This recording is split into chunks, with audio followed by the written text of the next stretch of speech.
Hello students, आप सभी का स्वागत है हमारे इस खूबसूरत सी सीरीज में जिसका नाम है फिजिकल ज्योग्राफी सीरीज। आज हमारा स्टूडेंट्स टॉपिक है वॉल्केनिज्म। जी हाँ स्टूडेंट्स, आज हम लोग वॉल्केनिज्म के बारे में जानेंगे। वॉल्केनिज्म होता क्या है, यानी कि वॉल्केनो वॉल्केनो आपका कैसे बनता है और उसके आपके आपका पैरोक्लास्टिक मटेरियल्स क्या होते हैं, उससे आपके लिक्विड फॉर्म में क्या निकलता है, उसके अंदर से क्या निकलता है, राइट। और उसके लावा कितने टाइप्स के होते हैं, आज हम लोग इसके बारे में जानेंगे। और आज आपके मन में काफी क्वेश्चंस होंगे कि भाई ये कैसे होता है, आपका वॉल्केनो कैसे फॉर्म होता है। आज आप बहुत ही अच्छे से समझ जाएंगे स्टूडेंट्स। और मैं आपको एक और बात बताना चाहता हूँ कि मैं यहाँ पे स्टूडेंट्स डेली वीडियो डाल रहा हूँ। मैंने पिछला वीडियो आपका डाल दिया था इंटीरियर ऑफ अर्थ के बारे में। मैंने आपको पूरा बता दिया था कि कैसे साइंटिस्टों ने जाना था कि हमारे धरती के नीचे है क्या, और उसका आंसर क्या था, सेस्मिक वेव की वजह से। चलिए स्टूडेंट्स, आज स्टार्ट करते हैं आपका टॉपिक वॉल्केनिज्म। तो स्टूडेंट देख रहे हैं आप ये फिगर, आप ये देखिए, ये आपका क्या है, यहाँ पे वॉल्केनिज्म होता क्या बेसिकली, यानी कि वॉल्केनो का फॉर्मेशन ही क्या कहलाता है, वॉल्केनिज्म कहलाता है। अब ये वॉल्केनो आपका बनते कैसे हैं, ठीक है। तो देखिए वॉल्केनो आपके बनते कैसे मैं आपको बताना चाहता हूँ। जैसा कि स्टूडेंट्स मैंने आपको पहले बताया था कि हमारे यहाँ पे धरती के नीचे क्या पाया जाता है, आपके यहाँ क्या पाया जाता है, मैग्मा पाया जाता है। क्या पाया जाता है, मैग्मा। तो ये जो मैग्मा होता है, अब देखिए मैग्मा क्या होता है, आपका ऊपर आना चाहता है। जब ये आपका ऊपर आता है और जिस ये जो आपका वे है, जिस आपके रास्ते से ऊपर आ रहा है, तो देखिए क्या होता है स्टूडेंट, जब आपका ये मैग्मा ऊपर आ रहा होता है तो जो आपकी जिस वे से आपका ऊपर आता है, तो मान लीजिए एक लेयर आई, फॉर एग्जांपल एक लेयर मैग्मा की आई, वो इतनी ऊपर आई और यहाँ पे देख सकते हैं आप, ऐसे इतनी ऊपर आई और यहाँ पे आपकी जम गई, ये ऐसे। फिर एक ऐसी लेयर आई, फिर ये ऐसे आपकी जम गई ऐसे। तो धीरे धीरे करके ऐसे आपका पूरा मैग्मे का एक पूरा सा एक पूरा आपका एक लेयर वाइज आपका ये पहाड़ टाइप का आपका ये बन जाता है। और इसी को हम लोग क्या कहते हैं, वॉल्केनो कहते हैं। अब यहाँ पे वॉल्केनो इरप्शन के वॉल्केनो आपके इरप्ट होते हैं। इरप्ट का मतलब बहुत जोर का, मतलब एकदम फटते हैं। तो उससे जो आपकी लेयर बनती है, धीरे धीरे करके जैसे एक लेयर यहाँ से निकली तो ये लेयर ऐसे बनी, फिर कुछ समय बाद फिर फटी, फिर लेयर ऐसे बनी, धीरे धीरे करके एक आपका पूरा पहाड़ बन जाता है और वो आपका वॉल्केनो का पहाड़ बन जाता है। और ये जो प्रोसेस होता है, देखिए स्टूडेंट्स आप ये देख सकते हैं कि यहाँ पे जिस एरिया से आपकी आ रही है, जैसे कि जब ये पूरा पहाड़ बन रहा होता है तो यहाँ पे देखिए, यहाँ पे जो आप ये लेयर देख रहे हैं ना, ये वाली, ये जो लेयर है, ये दोनों, इसमें से जो आपका मैग्मा निकल रहा है, इस लेयर को हम लोग क्या कहते हैं स्टूडेंट्स, वेंट कहते हैं। क्या कहते हैं, वेंट कहते हैं। तो आपसे अगर कोई पूछे कि वेंट क्या होता है, तो आप बता देंगे कि जहां से आपका क्या आता है, आपका यहाँ पे मैग्मा आता है, जहां से आपका मैग्मा, जिस लेयर से, जमीन के लेयर से जहां पे आपका मैग्मा आए, उसी को हम लोग क्या कहते हैं, वेंट कहते हैं। ठीक है स्टूडेंट्स। तो जिस और जो आपका वॉल्केनो का, ये आपका पूरा वॉल्केनो है, ठीक है। वॉल्केनो का ऊपर वाला एरिया जो ये आपका होता है स्पेरिकल टाइप का, उसको हम लोग कहते हैं क्रेटर।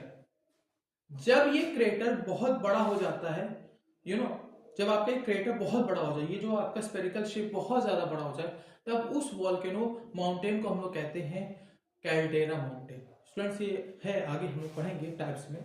तो देखिए मैं आपको एक एक चीज पढ़ाऊंगा, वीडियोस की सीरीज आपकी पूरी चलेगी, लेक्चर्स भले ही ज्यादा बने, मैं आपको थोड़ा थोड़ा करके पढ़ा रहा हूँ, आप उसकी बेसिक नॉलेज देते रहिए, सपोर्ट करते रहिए, ठीक है। आप इसको लाइक जरूर करिए, सब्सक्राइब जरूर करिए स्टूडेंट्स। आपके शेयर से, आपका सब्सक्राइब से मुझे बहुत मोटिवेशन मिलता है, मैं डेली वीडियो बना रहा हूँ स्टूडेंट्स, ठीक है। तो देखिए, तो ये क्रेटर होता है, ठीक है। तो क्या समझ में आया ना कि आपका कैसे आपका वॉल्केनो बनता है। अब यहाँ पे स्टूडेंट्स आपके यहाँ पे, अच्छा हाँ, जो आपका ये जो आपका मान लीजिए जो आपका मैग्मा है, वो आपका मैग्मा जब आपके धरती के नीचे, मैंने आपको बताया था धरती के नीचे मैग्मा होता है, तो जो मैग्मा है उसको हम लोग मैग्मा कहते हैं। अब जब ये मैग्मा आपका बाहर आता है, धरती के ऊपर आता है, यानी सरफेस पे आता है, तो उसको हम लोग क्या कहते हैं स्टूडेंट्स, लावा कहते हैं। अब ये लावा क्यों कहते हैं, मैंने आपको बताया था। लावा इसलिए कहते हैं स्टूडेंट्स क्योंकि यहाँ पे क्या होता है, आपका जो यही मैग्मा जब आपके एयर के कॉन्टेक्ट से, यानी एटमॉस्फेयर के कॉन्टेक्ट से जब आपका आता है, तो उसको लावा कह दिया जाता है, क्योंकि उसका कंपोजिशन बदल जाता है। जो आपके धरती के नीचे था वो अलग होता है, इसलिए उसको मैग्मा कहते हैं। जब आपका धरती के ऊपर आ गया, जब फिर वो क्या बन जाता है, लावा बन जाता है, क्योंकि उसका कंपोजिशन बदल जाता है, एयर के एटमॉस्फेयर के आने की वजह से। तो स्टूडेंट्स आशा करता हूँ आपको समझ में अच्छे से टॉपिक आ रहा होगा। तो देखिए स्टूडेंट्स, मैं आपको और बताना चाहता हूँ, वो ये है कि देखिए अब आप ये देखिए जो आपका ये डोम बनता है, ठीक है, देखिए जो आपका ये पहाड़ बन रहा है, पहाड़ बन रहा है ना, तो इस पहाड़ वाले जो टाइप को उसको हम लोग क्या कहते हैं, ये जो बना है ऐसे, इसको हम लोग कहते हैं डोम। तो आशा करता हूँ आपको पूरा वॉल्केनिज्म समझ में आया होगा, ठीक है। अब हम लोग ये समझते हैं कि वॉल्केनो के अंदर से निकलता क्या क्या है। सॉलिड के फॉर्म में स्टूडेंट्स पायरोक्लास्टिक मटेरियल निकलता है। अब ये क्वेश्चन पूछा जाता है कई बार एग्जाम्स में कि व्हाट इज पायरोक्लास्टिक मटेरियल्स, और मेंस में भी कई बार आपको वॉल्केनिज्म की पूरी पूछा जाता है। तो आप प्लीज जब उसको अच्छे से बना के लिखिएगा। तो पायरोक्लास्टिक मटेरियल क्या होता है स्टूडेंट्स? पायरोक्लास्टिक मटेरियल की मैं आपको बता दूं, ऐसे मटेरियल्स जो आपके क्या होते हैं, सुपर सॉलिड होते हैं। क्या होते हैं? सुपर सॉलिड, ठीक है, यानी बहुत बड़े ह्यूज। तो उनको हम लोग क्या कहते हैं? Pyroclastic material. ये आपके ऐश के फॉर्म में निकलता है। देखिए स्टूडेंट, जहां पे जो एरिया ऐसा होगा ना, जहां पे आपका जो आपका जहां पे आपका वॉल्केनो होगा, वो एरिया आपका, मैं आपको बताना चाहता हूँ, वो एरिया आपका वहां पे आपके ऐश आएंगे। क्या आएंगे? ऐश आएंगे। ऐसा एरिया जो यहाँ पे आपका वॉल्केनो ऐश मतलब, देखिए बहुत से लोग जहाँ पे वॉल्केनो मतलब वॉल्केनो के पास नहीं रहते, मतलब काफी दूर में जो रहते हैं, वहां पे भी जहाँ पे आपका एक्टिव वॉल्केनो होता है, डोरमेंट और एक्टिव वॉल्केनो में जहाँ पे लोग रहते हैं उसके बहुत काफी दूर रहते हैं, उन एरिया वाले लोगों में भी वहां के बाल आपके सफेद हो जाते हैं, क्योंकि उस पर ऐश पड़ती रहती है। ऐश का मतलब क्या? राख, ठीक है, वो भी निकलती है। बोल्डर्स निकलते हैं बहुत बड़े बड़े ह्यूज अमाउंट में। बॉम्ब्स निकलते हैं। तो ये आपके क्या है? पायरोक्लास्टिक मटेरियल्स होते हैं सॉलिड के फॉर्म में। लिक्विड के फॉर्म में आपका क्या निकलता है? नाइट्रिक एसिड निकलता है। और आपका क्या निकलता है? Sulphuric acid, right. यही आपका लिक्विड के फॉर्म में भी निकलता है। गैस के फॉर्म में आपका सल्फर डाइऑक्साइड और कार्बन डाइऑक्साइड निकलती है, और यही आपका आपका यही आपका आगे चल के एसिडिक रेन का कारण होती है, ठीक है। तो आशा करता हूँ स्टूडेंट्स आपको समझ में आया होगा कि क्या क्या निकलता है। दूसरा, अब आपके यहाँ पे एक्टिव वॉल्केनो क्या क्या होते हैं। अब ये active volcano, dormant volcano, extinct volcano, समझो फर्क क्या होता है, ये बहुत इंपॉर्टेंट है। एक्टिव वॉल्केनो का मतलब होता है ये जो वेंट है, वेंट का कनेक्शन मैग्मा के साथ है, मैग्मा चैम्बर से साथ है, यानी जमीन के नीचे जो आपका मैग्मा है, और ये जो वेंट है, ये जो आपकी वेंट लेयर है, जैसे आपका मैग्मा निकल रहा है, उससे प्रॉपर कनेक्शन है, तो वो वॉल्केनो क्या होगा? अब वो वॉल्केनो आपका एक्टिव वॉल्केनो होगा, यानी कि फटता रहेगा, हर 2 महीने में या 3 महीने फटता रहेगा। और एक आपका ये है स्टैम्बोली माउंटेन, और इसको lighthouse of the Mediterranean sea कहा जाता है। आप इसको जरूर मैप में देखिएगा कि मेडिटेरेनियन सी के आपके उसके पास में है आपका। यहाँ पे ये लाइट हाउस इसलिए क्योंकि चमकता रहता है, इसका ऊपर वाला एरिया जो है वो आपका लाइट चमकता रहता है, तो उसी से बोट्स अपना जो है जैसे आपके समुद्र में आपके किनारे लाइट हाउस होते हैं ना, जो आपको बताते हैं कि हाँ इस एरिया में ऐसे से जाना है, तो ये नेचुरल लाइट हाउस है, राइट। उससे आपको बताता है, नेविगेट करता है, शिप ऐसे देख के जाती है, अच्छा ये एरिया, अच्छा ये अगर इस एरिया में है, अगर मान लो ये वॉल्केनो इस एरिया में, यानी कि ये क्या है? नॉर्थ साइड है, तो मुझे किस साइड जाना होगा? West side. ऐसे मतलब नेविगेट करती है, तो नेचुरल लाइट हाउस का काम करता है। बैरन आइलैंड आपका यहाँ पे देखो, बैरन आइलैंड आपका इंडिया के पास में ही है। कहाँ पे है आपका? इस साइड है, क्या कहते हैं, लक्षद्वीप की इस साइड है, थोड़ा थोड़ा और किनारे करके है, थोड़ा और ज्यादा डिग्री नहीं याद आ रहा है, बट आप थोड़ा देख लीजिएगा मैप में। बैरन आइलैंड वहां पे आपका वॉल्केनो है, वो आपका एक्टिव है। डोरमेंट वॉल्केनो आपका वेसुविजुस, ये आपका है इटली में। डोरमेंट, अच्छा हाँ, डोरमेंट का मतलब क्या होता है?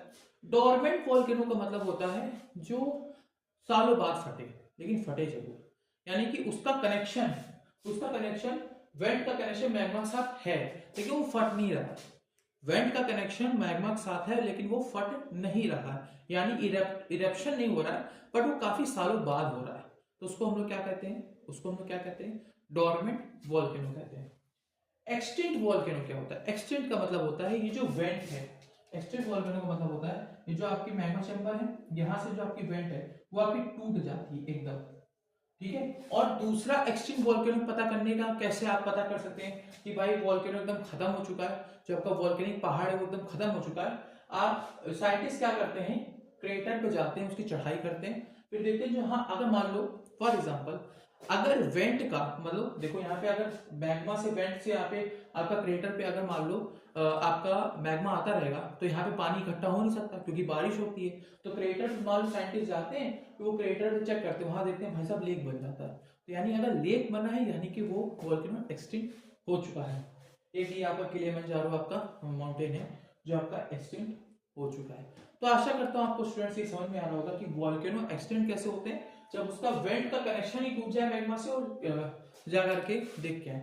ऐसे नहीं कह देगा कि हाँ भैया अंदर जा वेंट काफी सालों से नहीं फटा, पुरखों से हमारे दादा परदादा देख के आया नहीं फटा है, ऐसा वैसा मान लो फट जाते। इसको कंफर्म करने के लिए साइंटिस्ट जाते हैं, देखते हैं, जियोलॉजिस्ट जाते हैं क्रेटर पे, जो मेन चोटी है उस पर क्रेटर जो बना है उसमें अगर लेक जम गया है, लेक है, पानी है। अगर देखो आग एक साथ पानी नहीं होता, ठीक है, मैग्मा के साथ कभी पानी नहीं होता क्योंकि वो स्टीम में बदल जाता है और वो हाफ इवेपोरेट हो जाता है। आशा करता हूँ आपको स्टूडेंट समझ में आया होगा। ये वोल्केनोस थोड़े बहुत इंपॉर्टेंट थे। अब इसके बाद समझ लो लावा की टाइप क्या होती है। लावा की टाइप इस बार हम लोग क्लासिफिकेशन नेक्स्ट लेक्चर में पढ़ेंगे। लावा की टाइप आपकी बेसिकली एसिडिक होती है और बेसिक होती है। लावा जो आपका मान लो जो आपका ये निकलता है ना लावा एसिड, ये आपका एसिडिक होता है और बेसिक होता है। अगर एसिडिक है यानी कि उसका जो सिलिका परसेंट है वो बहुत ज्यादा है, सिलिका उस लावा में बहुत ज्यादा है। और बेसिक है तो उसमें सिलिका बहुत कम है, ठीक है, सिलिका बहुत कम है। सिलिका ज्यादा है तो यानी कि विस्कस ज्यादा होगा। विस्कस का मतलब क्या सर, ये बहुत इंपॉर्टेंट कॉन्सेप्ट समझ लो क्योंकि जब मैं क्लासिफिकेशन जो एग्जांपल्स बताऊंगा ना उसमें ये सारी चीजें आएंगी, ठीक है। विस्कस मतलब होता है चिपचिपा, यानी कि उसकी बहुत ज्यादा चिपचिपा बहुत है वो, यानी कि लेस मोबिलिटी होगी उसकी, ये इसके कैरेक्टरिस्टिक है, ठीक है। इसकी ये आपका विस्कस ज्यादा है, ये आपका विस्कस कम है, यानी कि इसकी विस्कोसिटी बहुत कम होगी, इसकी विस्कोसिटी बहुत कम होगी, यानी ज्यादा दूर तक, यानी कि जब लावा बहेगा बेसिक जो भी आपके माउंटेन्स होंगे वोल्केनो जिनका लावा बेसिक होगा उनके लावा बहुत दूर तक जाएगा, राइट, और इनका इनका ज्यादा दूर तक नहीं जाएगा, वहीं जम जाएगा, इसलिए याद रखना। और जो एसिडिक वोल्केनोस होते हैं उनकी जो स्टीप होती है यानी कि जो आपकी ऊंचाई होती है, हाइट जो होती है, हाइट बहुत ज्यादा होती है। पूछोगे क्यों सर, क्योंकि वो लेस विस्कस है तो वो जमता रहता है तो बहुत ऊंचाई बना लेता है। दूसरा, बेसिक वोल्केनो की आपकी विस्कस कम होते हैं तो इनकी मोबिलिटी बहुत ज्यादा होगी, ठीक है, और इनका जो आपका हाइट होगी वो बहुत कम होगी, हाइट कम होगी, ये याद रखना, ठीक है। लावा के टाइप सीधे आपके इससे आपके करेक्शन में होते हैं। तो आशा करता हूँ स्टूडेंट्स आपको ये वीडियो पसंद आया होगा, कैसा लगा आप कमेंट जरूर बताएं, डाउट है कोई स्टूडेंट्स आप कमेंट बताइए, ओके स्टूडेंट्स। और ये आपका पूरा लेक्चर है और स्टूडेंट्स आप प्लीज लाइक करते रहिए, शेयर जरूर करते रहिए। और यहाँ पे मैं आपको बताना चाहता हूँ नेक्स्ट लेक्चर इसके क्लासिफिकेशन पे होगा, फिर हम लोग कॉन्टिनेंटल ड्रिफ्ट थ्योरी की तरफ चलेंगे और आगे और भी प्लेट टेक्टोनिक्स, फिर धीरे धीरे करके वेदरिंग, फिर आपका क्लाउड्स, फिर आपके जैसे इसके बाद जियोमॉर्फिक प्रोसेस ये सब चल रहा है, जैसे आपका क्लाइमेटोलॉजी, फिर आगे और भी चीजें ओशिनोग्राफ सब पढ़ेंगे पूरा फिजिकल ज्योग्राफी में। तो तब तक के लिए स्टे ट्यून्ड। जय श्री राम, जय।